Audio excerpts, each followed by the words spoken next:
A harsh welcome in El Salvador. This man, one of more than 250 alleged gang members deported and now imprisoned in the Central American country, in apparent defiance of a court ban.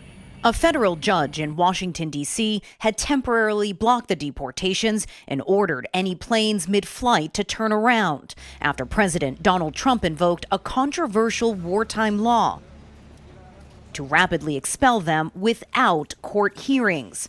The Alien Enemies Act of 1798 has only been invoked 3 other times, and always during wartime. Well, this is a time of war because Biden allowed millions of people, many of them criminals, many of them at the highest level.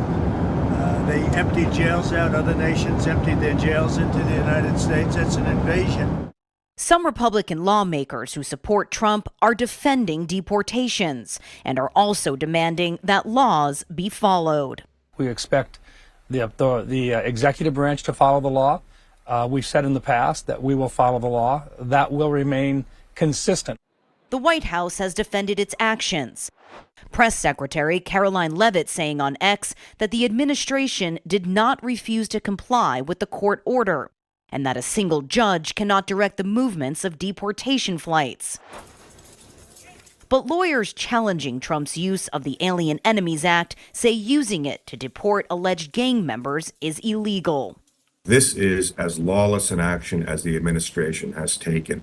If the administration is allowed to use wartime authorities anytime it wants to remove people, I think we are going to see more and more people being subjected to this type of Alien Enemies Act and a blurring of wartime authority with domestic authority.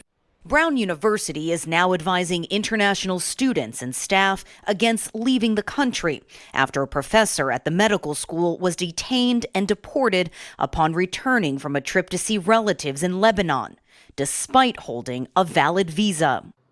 Trump's immigration crackdown is also expanding in Texas with the return of family detentions, a practice critics say is inhumane. Migrant aid groups say more than a dozen families have arrived at a detention facility in South Texas, while a second center is being readied. They're able to hold thousands of people. The message from the White House: there are harsh consequences for entering the U.S. illegally. Tony Waterman, CGTN, Austin, Texas.